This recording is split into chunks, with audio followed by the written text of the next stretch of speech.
And we return to the live program and indeed to another of my favorite people. We've had two of them in the first hour, and now comes Victor Davis Hanson, a journalist whom I read regularly and always not only with pleasure in his style and in his insight, but with sort of a stunned comprehension that here is a mind that ranges in virtually all important directions and does so with great efficiency and great clarity. Victor, good afternoon. Thank you for having me, Milt. It's always a great pleasure. I offer you a kind of a cornucopia or a cafeteria menu. These are the titles of some of your recent articles. Sexism and Racism Are Leftism. That's Article 1. Junk Journalism is another title. The Three Obamas. The New World Map. Good Night, California. Disasters at Home and Abroad. Were we right to take out Saddam? This being a cafeteria, choose the item that you want to revisit first. Well, the first one, I'll go in the order that you enlist them, perhaps. What I meant by sexism or racism or leftism isn't that people by nature cannot be sexist or racist. We know that they have been throughout history and continue to be. But rather the ism part, the industry of detecting that, identifying that, and correcting it. By that, I mean if it were not leftism, then when Bill Maher said that Sarah Palin was a slutty flight attendant, or when a late-night talk show host said that Sarah Palin's daughter was having sexual relations with a Yankee in the dugout, or when Joe Biden and Harry Reid used sort of racist language to categorize the candidacy of Barack Obama as somebody who was clean and light-skinned. Yes. What I'm getting at is that there was no condemnation for that. By the same token, when the Trayvon Martin case, it was quickly made by the left as a black-white confrontation or schism between George Zimmerman and Trayvon Martin. But in fact, George Zimmerman was half Peruvian African. Had he just taken his mother's maiden name, as many people do, and if he had kept a Latinate version of his first name, he would have been Jorge Mesa. And then what would the nation have done with Jorge Mesa versus Trayvon Martin? Isn't it interesting to note that the monster down in Charleston has identified the Trayvon Martin case as something which inspired him in a way? Yeah. So what I'm suggesting is that what happens in our popular culture is the left takes particular real problems and then it makes an entire industry, but it doesn't apply them disinterestedly. Well, you're talking about something that might be labeled leftist vigilantism.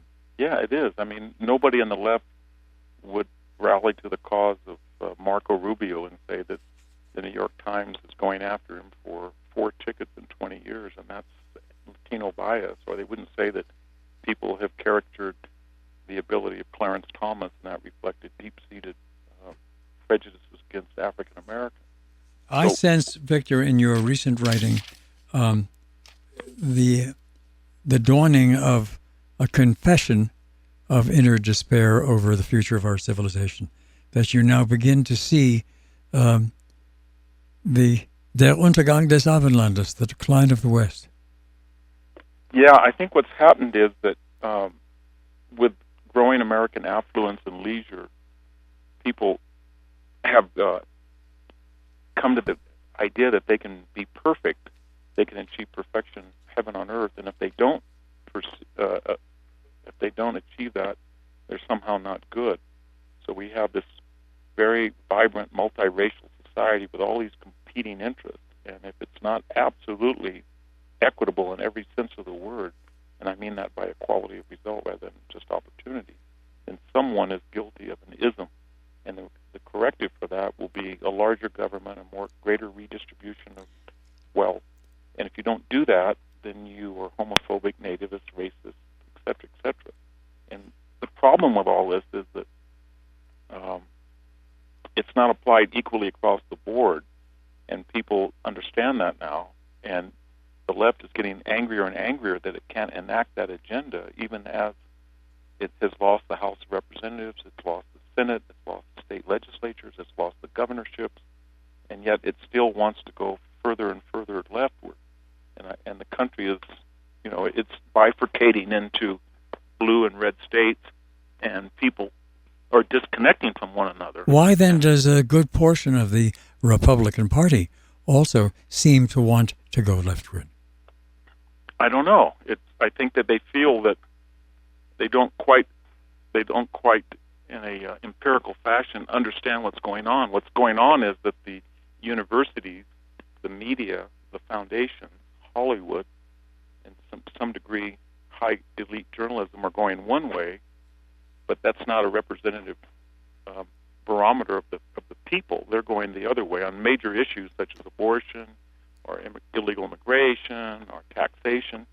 The country is getting more conservative, and so the Republican establishment, who deals daily with the Washington Press Corps or the international media or foundations or Hollywood or very wealthy Wall Street investors, they react to that way in a way that they don't know what's going on in Utah or in Central Valley of California or in Texas. And one must add to that list, you and me. That is not either of us in our real identities, but rather the socio-occupational class that we represent, so. American academics. I think so, and so we have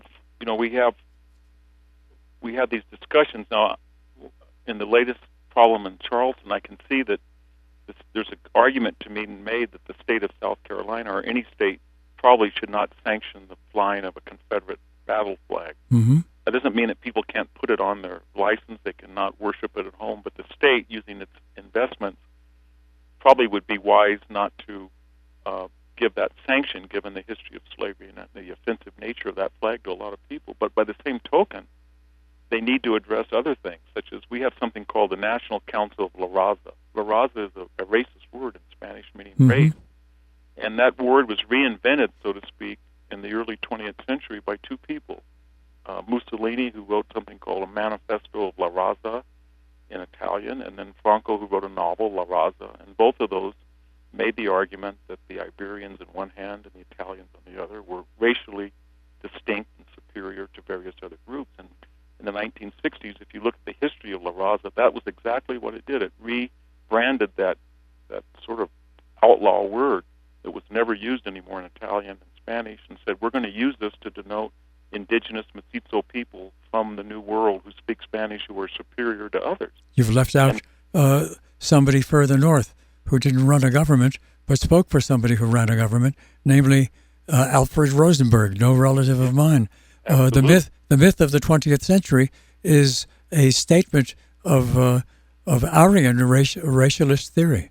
Yeah, and so we should say to the country should say this unique experiment in American multiracial unity won't work, and it hasn't worked in Yugoslavia or Rwanda or Iraq or Austria-Hungary or anywhere else, but we're trying to make it work. So by the same token, we have to be sensitive to symbolism and language that alienates people, such as the Confederate flag. We also have to say, you know what, it's past time that the government should not give a third of its budget to somebody called the National Council of the Race. And I would go further and say, just as we should ban the Confederate flag, it's time for the Black Caucus to say, let's call it the Civil Rights Caucus. When Stephen Cohen, the representative from Tennessee, was elected, I think, in 2006, he shared the aspirations of the Black Caucus. He wanted to join. They said, no, you can't join, you're not black. But that's an anachronism, a reactionary concept from the 60s that has no place in the 21st century. That rather reminds one of the lady out in the state of Washington, or is it Oregon, who headed her local chapter of NAACP, though she's not black. Yes, so we've got to examine these things, and whereas the left and the media point to particular excesses, so to speak, and sometimes they're correct, mostly they're not, but sometimes they are, but they're very sensitive about their own problems, and they don't police themselves, and the result of it is people are getting alienated, and it's not a healthy thing to And we're having a big lawsuit, just to take one example, in California by Asian Americans. And in fact, they're suing the Ivy League as well, because we know now that if you are an Asian American, you're going to lose about 250 points on the SAT when you're being considered by Tony School's admissions committee, just simply because they feel like Jews in the 1930s. There's too many people who look Asian at universities, and therefore they're going to correct that. And that's racist to the core, and it's the inevitable cargo of what we become in the last 40 Well, market forces run against that, I fear, because lots of colleges and universities have loads of people who look Asian because they are Asian. They are essentially Chinese students who've come over to get education because there's no room for them, or because their rich parents think that an American degree will serve them better, so that we have many of the leading universities, including the one that I've been associated with for a long time, who now have heavily Chinese undergraduate bodies. Well, it's funny because they pay tuition. Yes, I have a neighbor who rents my vineyard who's from the Punjab. Uh-huh. And he, as he says to me, I'm jet black, much darker than many African Americans. His kids are straight A students. They don't get into the type of university that he wants. He asked me why they're not eligible for affirmative action. I couldn't explain it other than maybe you don't have historical ties to discrimination. And he points out, being a very brilliant guy, well, people who walk across the border from Oaxaca, Mexico, immediately are eligible for affirmative action by piggyback on the plight of Mexican Americans, even though they're Mexican nationals and they've never been in the United States. So he says to me, I have just as much right to affirmative action as an immigrant from Mexico does, especially because I'm more distinguishable as a minority, because I'm much darker, if the argument is current racial prejudice based on skin color. Victor, I must tell you, a strange thought has just come to me while we've been talking. When I was a kid growing up in New York, one place I loved to visit was the Museum of Modern Art.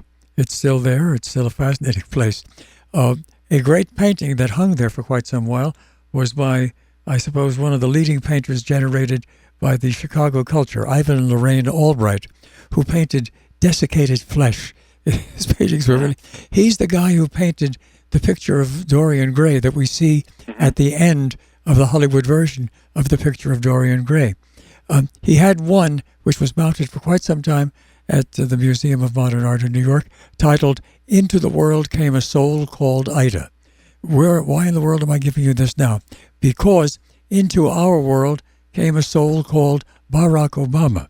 And you've done some very interesting writing about the president, including this wonderful article that I've got in front of me, The Three Obamas. We're about to pause for the usual reasons. When we return, I'd love to hear a fuller elaboration of at least these three faces of Obama, and followed by the ultimate question of which one is real, if any. We return directly to Victor Davis Hanson after this. Victor Davis Hanson, our guest during the second hour, is many things. He established himself as one of the leading military historians of the Western world. He is a general political or cultural columnist.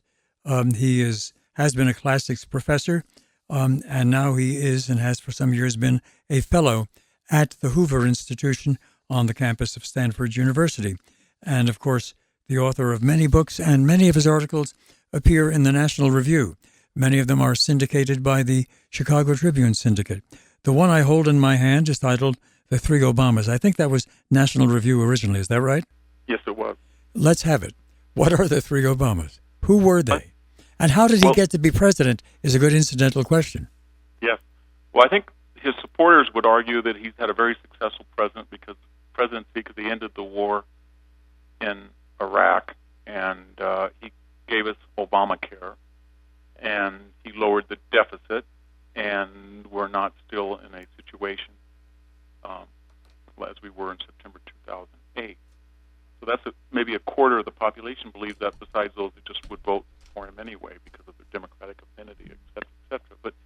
And then there's another larger group who feels that we were already out of a recession within 6 months of his presidency, And the measure, 4 months after the bailout, most of the measures of salvation were in place when he came, and then he prolonged an economic slowdown by borrowing about $7 trillion, and he ruined the Gingrich-Clinton formula of getting a balanced budget by raising taxes, cutting defense, cutting social spending. He cut defense, he raised taxes, but we still have $400 billion deficit, $500 billion. And then, of course, Obamacare, almost no statement that was said about it in advance turned out to be true, and if you talk to doctors and many patients, it's becoming a disaster. We got out of Iraq in the way that we would have gotten out of South Korea, say, in 1954 and lost the country had we done the same thing. So the second group feels that almost every item in his presidency, whether you look at the world, the Middle East, Putin, the growth of Chinese power, ISIS, Iran, the bomb, etc., has been an abject failure, and that this was largely because of his incompetence and what we'd expect from a first-term senator with no legislative achievements and really no stellar academic or any other achievement. And then there's a final group, and they believe that while they don't agree that he has achievements that have helped the country, they don't necessarily believe that he was naive either. They believe that he had a leftist agenda, and if you look at the country 6 years later, the entire argument about matters of race, the budget, foreign policy, it's been moved so far to the left that we don't talk anymore about stopping Iran's bomb if we have to with military force. We don't talk about entitlement reform. That's a taboo subject. We expect the president to weigh in on any matter that involves racial divides in a way that further polarizes the country. And so they think that none of this is deliberate, but I mean, none of this is accidental, but rather part of a leftist agenda, and that he did have substantial achievements, not what he said he did, but he has moved the country further to the left than any president since FDR. And of course, it's so paradoxically curious, or curiously paradoxical, that in the original 2008 campaign, which brought him to the presidency, his opponent, that being McCain, said nothing about the truly radical background of Barack Obama, both in terms of people who influenced him and in terms of the actual work he did, even here in Chicago. Well, Barack Obama gave, as you know, an interview with the Chicago Sun-Times, I think it was in 2004, where he bragged that he hadn't missed a single service of Reverend Wright's church, and then when the racist and anti-Semitic nature of Reverend Wright was exposed, suddenly he said he wasn't there, and I could go on and on Yes. that campaign. But he was elected because of a variety of a perfect storm. It was an orphan election. There hadn't been any incumbent vice president or president since 1952 that hadn't run. It was a wide-open election. McCain ran a very unimpressive campaign. He was intimidated, I am sure, and I wonder whether you will agree with me. He was simply intimidated, as many have been, by the fact that his opponent was black. He was, and he wanted almost to nobly lose to the first African-American candidate than to do what's necessary to win. And then, of course, all that said, he and Sarah Palin on September 10th were 4 to 5 points ahead, and then McCain reacted very poorly to the financial collapse of Goldman Sachs and Lehman Brothers, and it was sort of associated with George Bush. That hurt. And then finally, people wanted to vote for the first African American. They believed Obama's there is no red, no blue state rhetoric, that he was a healer. And so you put all that together, and that gave him the 3 to 4 points necessary. Yeah. Well, you've been talking so far about the various publics of Barack Obama, though not the truly negative public, though he's got a lot of people who are quite annoyed by or angry over the way in which he's used the presidency.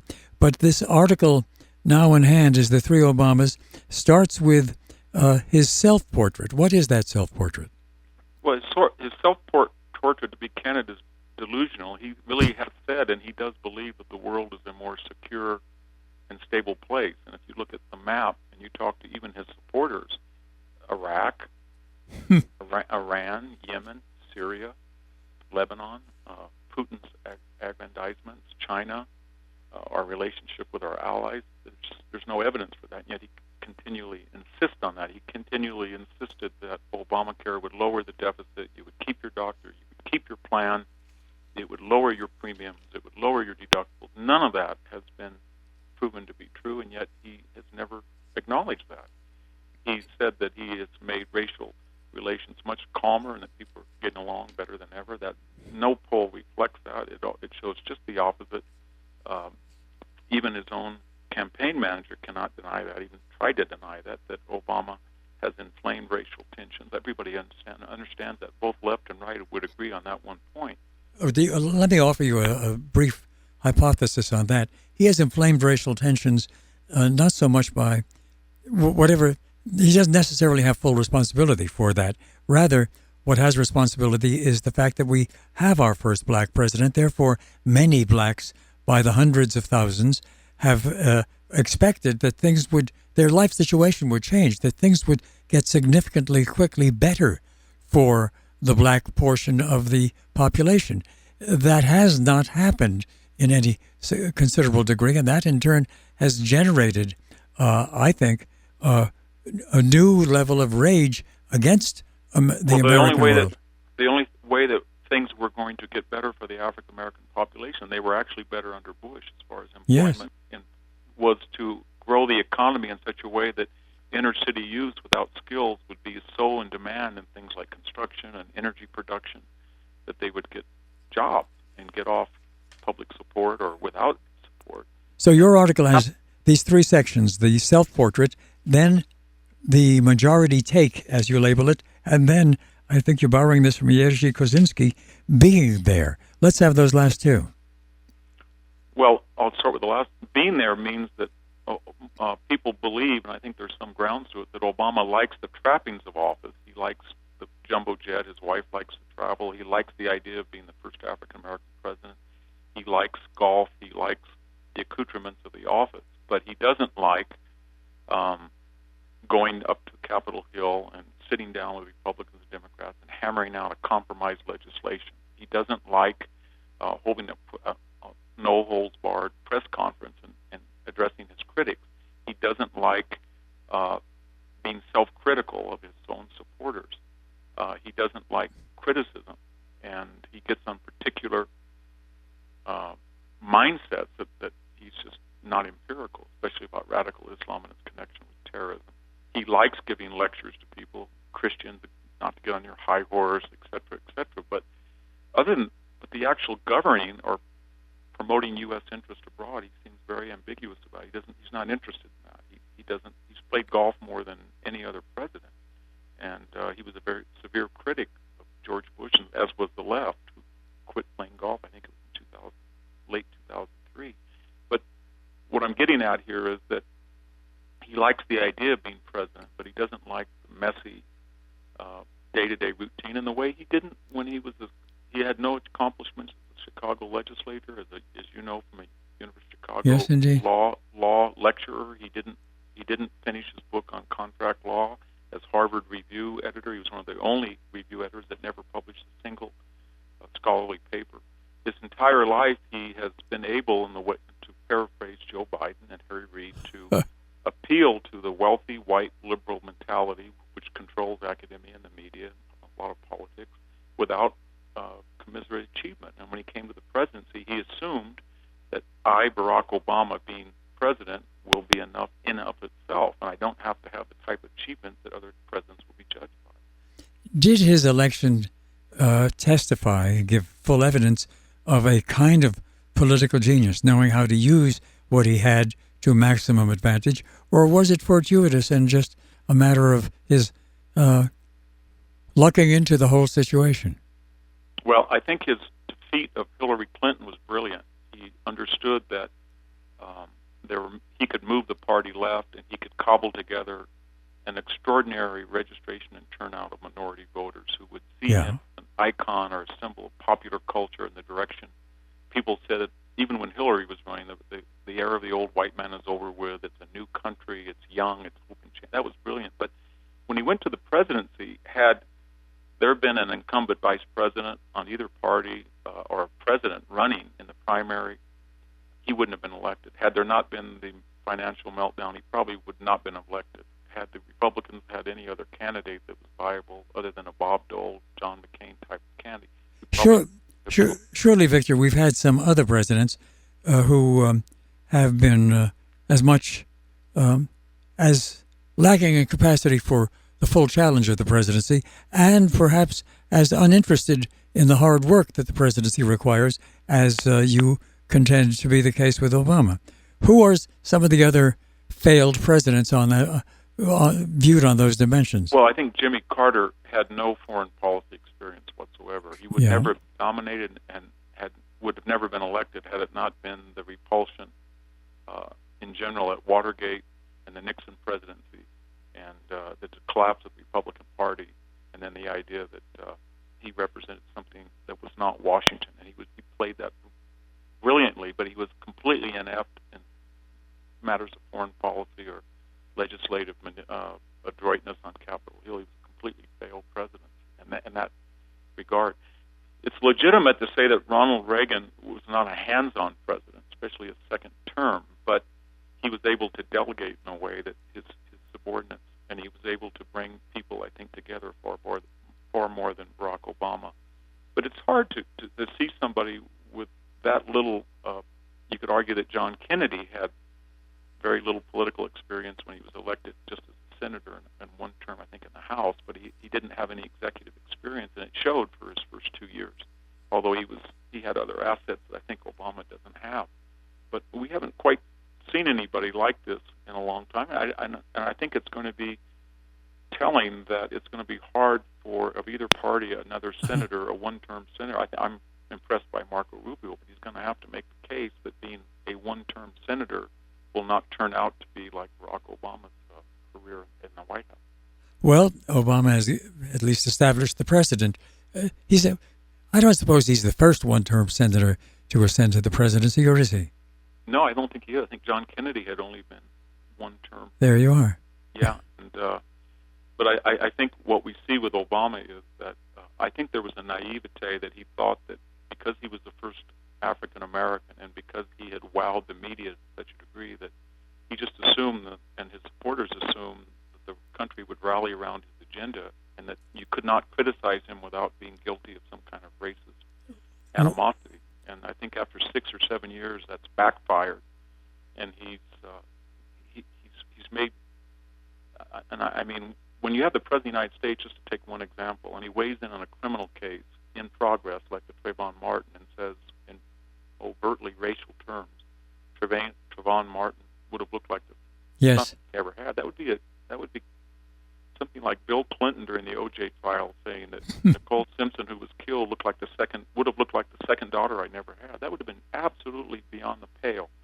And he's done that when in a lot of editorialization that it's almost as if this thin veneer of bipartisanship or mainstream ideology just can't quite cover who he really is. And who he really is a Chicago activist who has very definite ideas about moving the country left and has a lot of animosity and resentment against what he considers as the 1% establishment, albeit he seems to be most comfortable enjoying the accoutrements of the 1%, but in the abstract, at least, he doesn't like them. He feels their wealth. At some point, they've made enough money, or now's not the time to profit, or they didn't build that. And that animosity has really polarized the country. I am, as you know, a member of the faculty, now emeritized, of the university which will house his presidential library. What's that going to do to the institution itself, would you think? Well, it's hard to know. I don't think that any institution that harbors a presidential library suffers, because most Americans will say, well, whatever I felt about him, he was a president. Although Stanford University, remember, rejected the Reagan Library, I think to its regret these days, the grounds that Reagan didn't deserve to have a home at Stanford University. It was scheduled to be right on 280, would have been a beautiful site, and they rejected it. But I don't think it'll hurt the University of Chicago, and he's tied in with the Chicago name. But it won't hurt it, but it may somehow influence and transform it. I don't know. Yeah, it'll be interesting to see, because we do associate the University of Chicago with independent thinking, especially in things like law and economics and political science. Friedmanian economics is not all that reconcilable with the image of this president. It isn't. I think the main legacy of the Obama presidency will be that if you disagree about the expansion of state power, increase in taxes, et cetera, then somehow you're illiberal or you're racist or you're insensitive to the aspirations of poor people, and that if you believe a free market economy helps poor people and people of color in a way that a state-controlled neo-socialist does not, then that doesn't matter. That argument cannot be made. So that's Obama's legacy, and it's really anti-empirical because it's really destroyed the Democratic Party. It's losing in the state, it's losing in the Congress, and if it to lose the presidency, I don't think it would have enormous problems the next 8 years. You are double or triple barreled on this issue in that very important matter that we've not yet discussed, but I propose that we do so after some impending commercials, is his military policy, that in coordination with his, quote, foreign policy and what that has done, particularly in the Middle East, and more broadly what it has done to transform our situation in the world. We're going to take commercials in just a moment after I first pause to invite telephone calls and email. The phone number, of course, is 847-475-1590, 847-475-1590, and the email address, milt, M-I-L-T, at 1590wcgo.com. Milt, 1590wcgo.com. We return directly after this.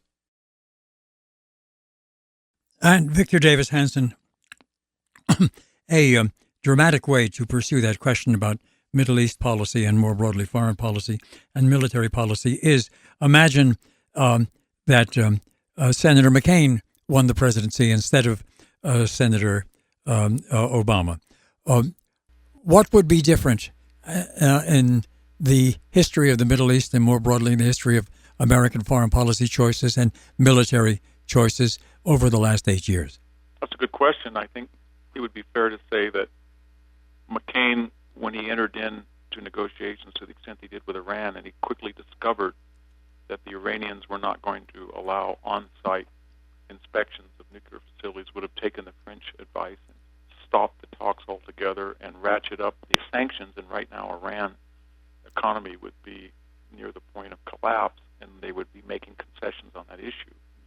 And we wouldn't have our Sunni partners in the Persian Gulf, ready to buy a Pakistani nuke if they have to. And what would the state of Iraq be today? Well, we wouldn't have withdrawn all troops at the end of 2011. It would be sort of like South Korea was, as I said, in 1955 or 6. We would have had about 20,000 troops. When Obama entered office in 2009, the casualty rate per month in Iraq was less than the accident rate in the U.S. military. And by December, we only had 2 people being killed in Iraq in 2009. So that wasn't a cost anymore in the United States. There wouldn't have been an ISIS. We would have been in the Balad Air Base. Iran would not be controlling the airspace. We would have been pressuring Maliki to show more deference to the Sunni minority, et cetera, et cetera.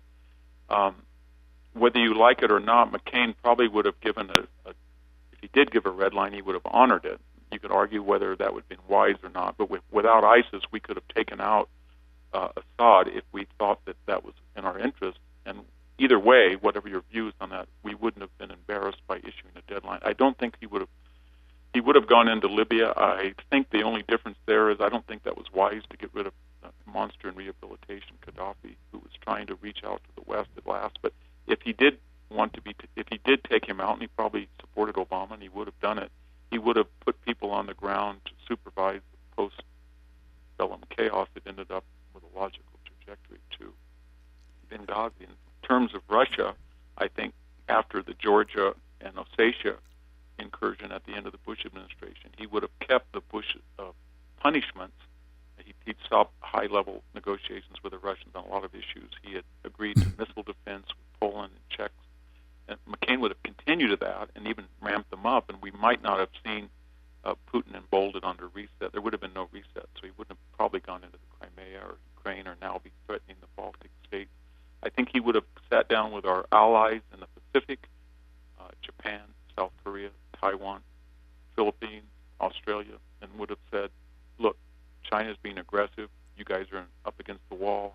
The United States strategic guarantee is ironclad. You don't have to make concessions to the Chinese. You don't have to consider going nuclear yourselves. We're here. And they didn't get that kind of message.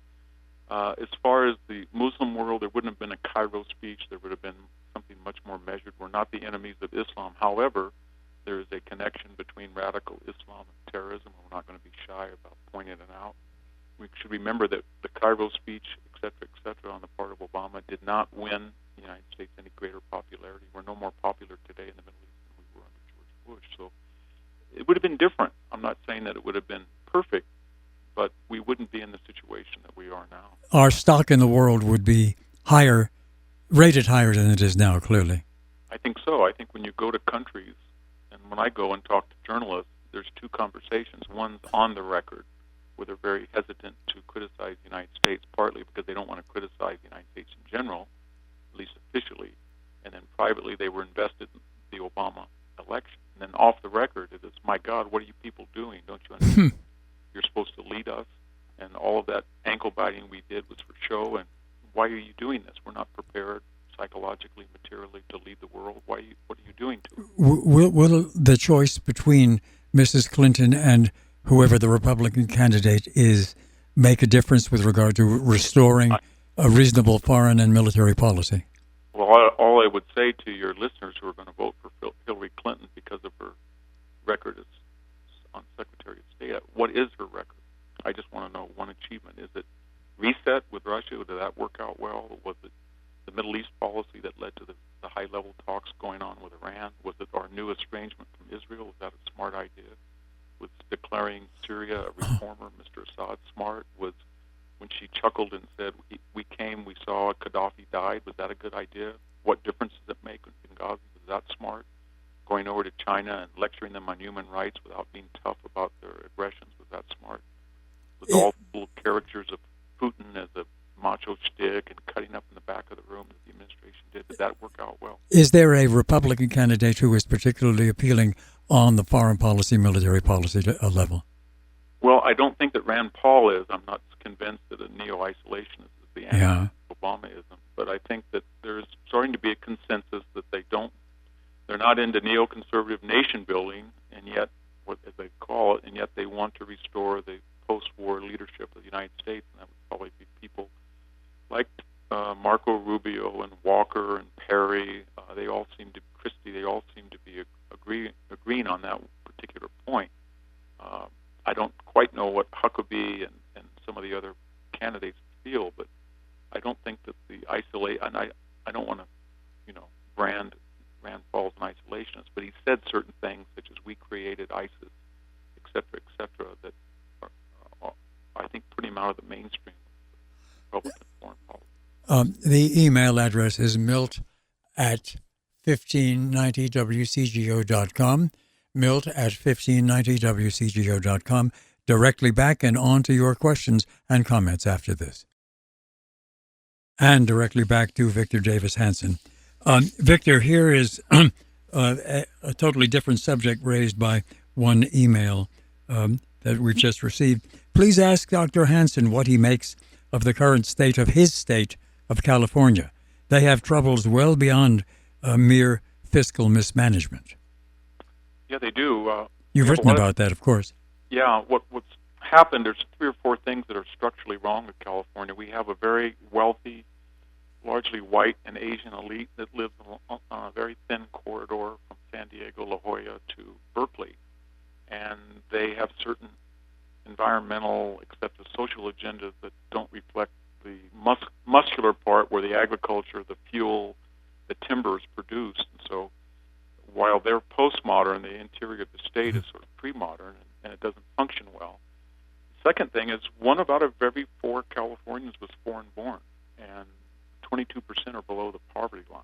1 out of 6 welfare recipients. Of course, you did a book years ago titled Mexifornia, didn't you? Yeah, so we have enormous amount of Asians from Southeast Asia and from Mexico that we have to extend parity to in the first generation, given our aspirations. And we used to spend about a third of the budget on bridges, roads, reservoirs, and now we spend about less than 10%. And that third has blossomed to 40% for Medi-Cal, food stamps, criminal justice needs. So we're not investing. And then when something comes along like a drought, it's a perfect storm because it combines the worst tendencies in California. We're now not 20 million like the last serious drought of 76. We're 40 million, and yet the reservoirs have not increased one bit since 1983.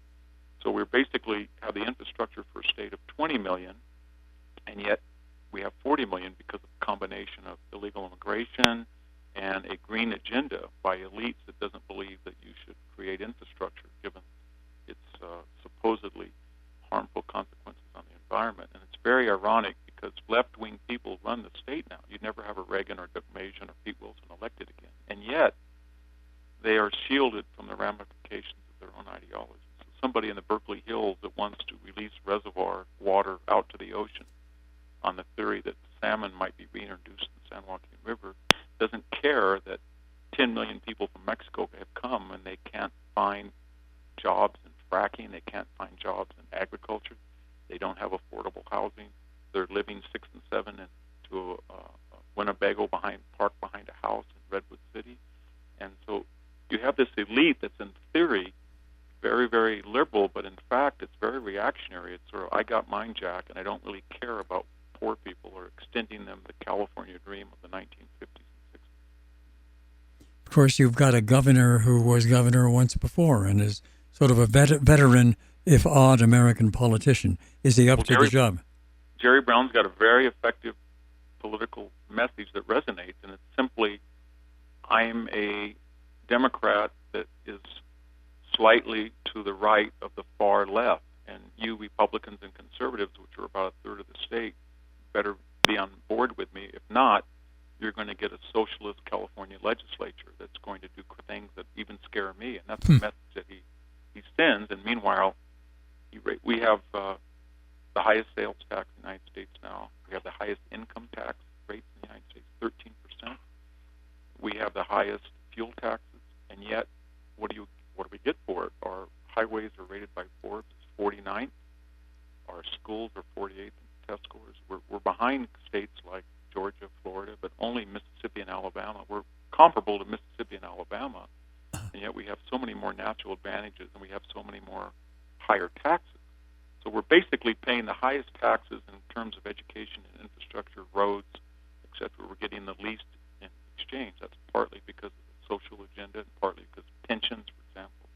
We have a very strong unionized state workforce, comparable to the problems that Illinois is suffering. I want to offer... I'm not optimistic about California. Well, you're not optimistic generally. I wonder what your reaction would be, what this would stimulate in you. I read you a portion of the famous Yeats poem, The Second Coming. Things fall apart, the center cannot hold. Mere anarchy is loosed upon the world. The blood-dimmed tide is loosed, and everywhere the ceremony of innocence is drowned. The best lack all conviction, while the worst are full of passionate intensity. You know those lines. Do they seem appropriate to our time? They do. I mean, I say some years I'm living in 2015, but I'm at the ground zero of illegal immigration in Central California. When I get up in the morning, I assume that somebody has thrown trash by the side of the road and I'm supposed to pick it up. I assume that some of the fragile red-tailed hawks, somebody will shoot them. I assume that I have to get an armored mailbox because somebody will steal my mail if I don't. I assume that when I go into town, there will be people at the bank who are making an X that don't know how to write their name. I assume that when I go to the local Walmart, there will be poor people in there who are sitting there all day because they don't have enough money to turn on their air conditioners. I assume that the wells are going to be drying up and people need $30,000, which they can't afford, to sink a new well because we've let 9 million acre feet of water out of our reservoirs the last 4 years. So I say in the 1950s and 60s, when I was a little boy, we did things like we eliminated a lot of communicable diseases. We eliminated malaria. We had mosquito abatement. all the dogs in the countryside were licensed and vaccinated. If I ride a bike and I get bit by a dog, I assume that the owner did not give it a rabies shot. The owner will not have a license. The owner will not speak English. And for me to object would be racist or nativist. So in some ways, I don't feel like I'm living in the 21st century. The schools are, as I said, rated last in the country. And so now all of that is sort of Californian in reference. What about more broadly? What about applicability to, in essence, the world's situation at the moment? The blood-dimmed tide is loosed, and everywhere the ceremony of innocence is drowned. The best lack all conviction, while the worst are full of passionate intensity. Does that seem to you to describe this moment in human history? Yeah, I think what's happened is that we've never been wealthier as a civilization. I mean, there's antibiotics in the Amazon basin, there's eyeglasses in the heart of Africa, et cetera, et cetera. But the so-called 1 billion people of the sophisticated postmodern West have lost the ability to define what Western civilization is, its historical role in helping the world, how it can be defended and improved, and it's interested in things that are not part of the tradition of building more capital, of improving our water and air, of creating civilization. Instead, it's everybody's racist, everybody's sexist, everybody's homophobic. In California, let's worry about transgendered restrooms, not building a 2 million acre-foot reservoir. And so the rest of the world looks at this and says, I want in. So whether you're in Greece or whether you're in San Diego or whether you're in Florence, Italy, millions of people from Africa and Asia and the Middle East are dying to get in the West, and yet the West is saying to them, I don't know why you want to come here. What did I do that was so good? Why is it better than Africa and Asia? I don't judge you. I'm not. And so we have a pre-modern and a postmodern world, and it's baffling sometimes. And what the West really needs to do is to say, you know what, free market capitalism, liberty, constitutional government, individual freedom is what makes the West unique, and it's not found otherwhere. And we're going to strengthen these institutions and teach others around the world that they want to. We're not going to force it down their throat, that they can emulate this rather than having to come and sneak into our country and then learn from us how to criticize it. One of the most baffling things is that you can take somebody from Oaxaca who's starving and bring them across the border illegally, and then in 10 years they're flying a Mexican flag, criticizing the United States for having a immigration policy that is 20 times more liberal than Mexico's, which is based on racialist formulas. And yet, what's the process that turns somebody in from a dire immigrant that wants into the West into someone who's cynical and sarcastic and faults his guest hospitality? And he didn't learn that from himself. He learned that from elites in the West that taught him that the country that he so eagerly wanted to come to was somehow flawed, and he should express his anger at it. And that's not a sustainable proposition. In a way, as we're about to close, time is up. What this seems to reinforce is Murphy's Law. If anything can go wrong, it will, and it is going wrong.